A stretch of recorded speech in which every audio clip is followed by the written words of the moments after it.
This is not a Mother's Day breakfast. This is a breakfast that happens You think to be of me as Lily's mother. I'm your wife. I'm a woman. What? Honestly, I'm a little offended that he accused me of that. I'm actually very sensitive to that issue. Like I would ever treat my partner as a woman. Somebody got new curtains. Well, Mrs. Pritchett loves to shop. Oh, we're never gonna be done by 6. I better call home. The wife's not gonna like this. Sometimes I think he just wants to be mad at me. Mitch Pritchett might not be the loudest person in the room, but that's also kind of the point. He's sharp, he's thoughtful, and when he speaks, you actually listen. In Modern Family, Mitch teaches us that communication isn't always about volume. It's about the intent. He's the guy who thinks before he talks, picks his moment, and delivers dry humor like a well-aimed dart. So let's break down what Mitch gets right and how you can do it as well. So let's start with point number 1. Thinking before you speak. Mitch is the king of the pause. He doesn't blurt things out or just talk to fill the silence. Instead, he waits. He thinks, and then when he's ready, he speaks. That might not sound like a big deal, but in today's world, where people talk fast and often, pausing is a big difference. It shows control, and it shows care, and it shows that what you're about to say actually matters. Mitch reminds us that being thoughtful with your words is a power move. It builds trust. It lowers the chance of saying something you regret, and it gives your words weight when you finally say them. So next time you feel the urge to respond fast, take a page from Mitch's playbook. Pause, breathe, and then speak with purpose. Tip number 2, precision over volume. Mitch isn't the loudest voice.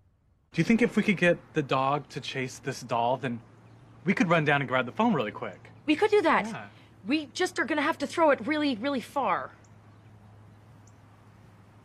Right, so...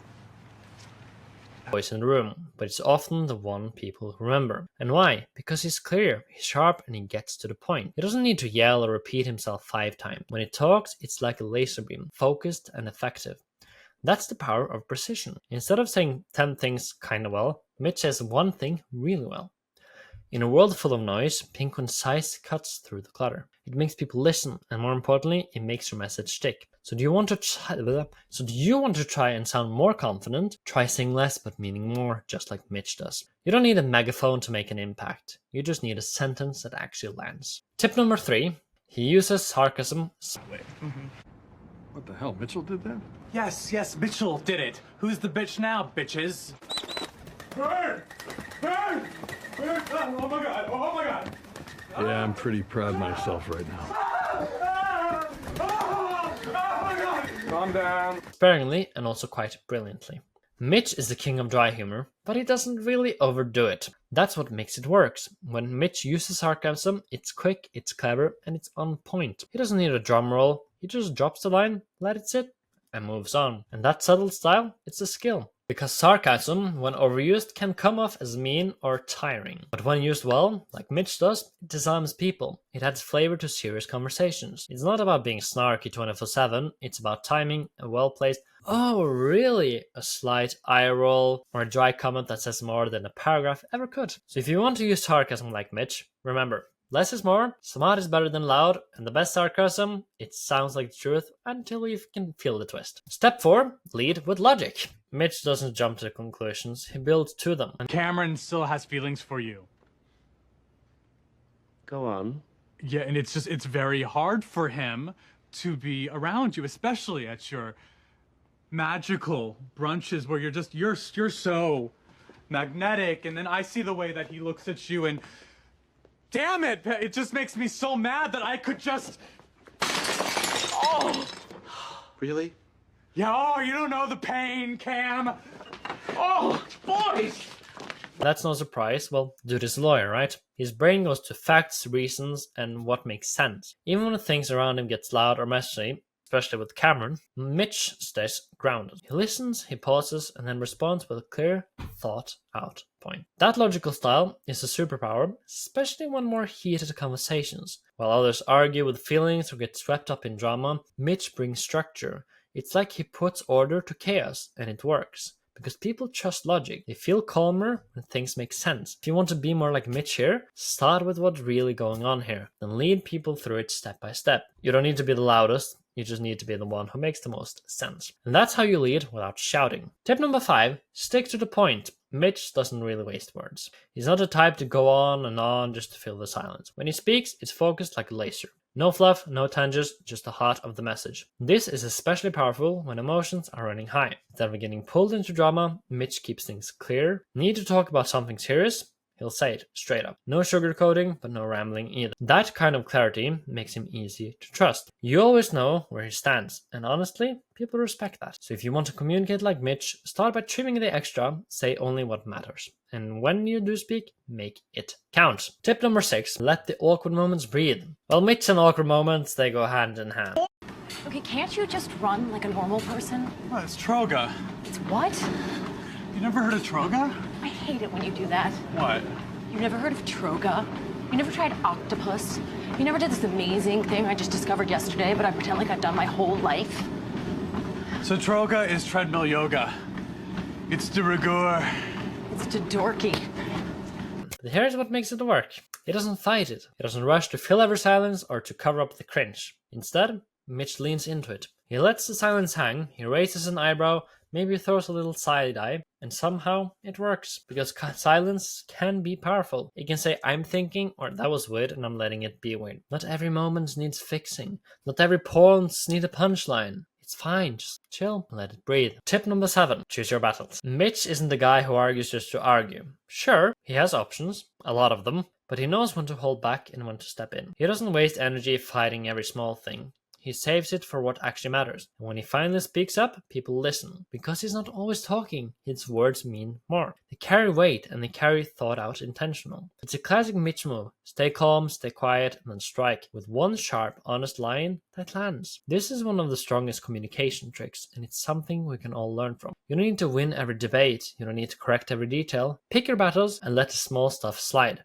Save your voice for the big moments, the ones that really count. Tip number 8, be self-aware. Mitch might be a perfectionist, but he's also very self-aware, and that makes all the difference. He knows he's anxious, he knows he can be uptight, and he doesn't pretend otherwise. Instead of hiding his flaws, he names them out loud, sometimes with a joke, and sometimes with... Oh, there you are. Hey, I need you in the Lambkin meeting. 5 minutes. Okay. Okay, hey, first legal question. Yeah. Can I fire those idiots for no reason? Oh my gosh, those are some major guns you got there.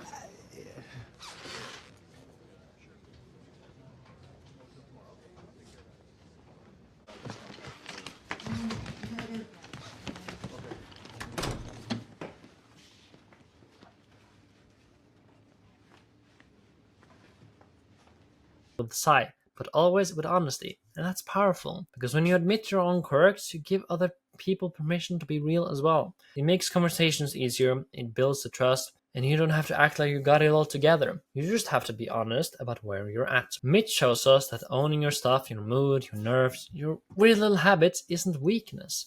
It's connection. The more you know about yourself, the better you communicate with others. Start with you. That's what Mitch does, and it works. Tip number 9. Let's be honest there. In the world of Modern Family, chaos is a given. It's everywhere. And when Cam's emotion go full Broadway or family drama hits a boiling point, where's Mitch? He's the calm guy. He stays cool, he doesn't yell, he doesn't spiral, he takes a breath, stays grounded, and keeps the conversation on track. That calm energy, it's like an anchor in a storm. Emotional balance is a superpower, because when everyone else is reacting, the person who responds with clarity, with calm, becomes the leader. Mitch isn't emotionless. He just knows when to keep it steady. And that's a skill anyone can learn. Next time things get tense, try this. Pause, breathe. When your energy stays low, people around you tend to come back down too. To stay cool like Mitch, it doesn't just help you, but it helps everyone around you. And you can see now that when my energy went down, you also got a bit more calmer because you're down. You know what's ironic? Who could really help you right now is Spider-Man.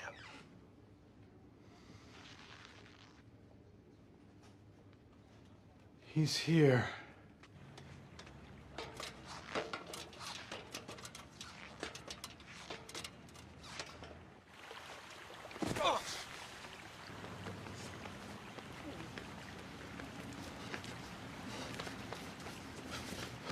Okay. No. No. No. Okay.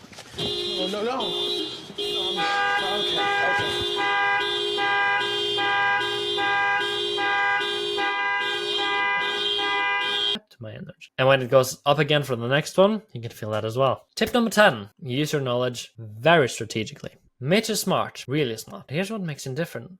He doesn't lead with it. He doesn't flood the room with facts or flex his degrees. He listens, he waits, and when the moment arrives, he drops a single perfectly placed fact. Next tip, he adjusts his style for his daughter, Lily. Now, Mitch might be sharp in court or quick in a family debate, but when it comes to Lily, he shifts gears very fast. He drops the lawyer voice, the snappy comebacks, the big words, and what comes out is a gentle and patient and very easy to follow. That's his communication adaptability. Whether if it's helping her understand a tough situation or explaining why they can't have ice cream for dinner, Mitch makes it make sense on her level. He listens more, he softens his tones, and he actually connects with his daughter. And that's a big one. If you want to be a great communicator, you can't talk the same way to everyone. You got to read the room, or the kid, in this example, and actually shift your style. Mitch shows you that great communication isn't just about saying things clearly. It's about saying them in a way that the other person can understand, even if it's a coworker, a family member, a child, or your spouse, doesn't matter.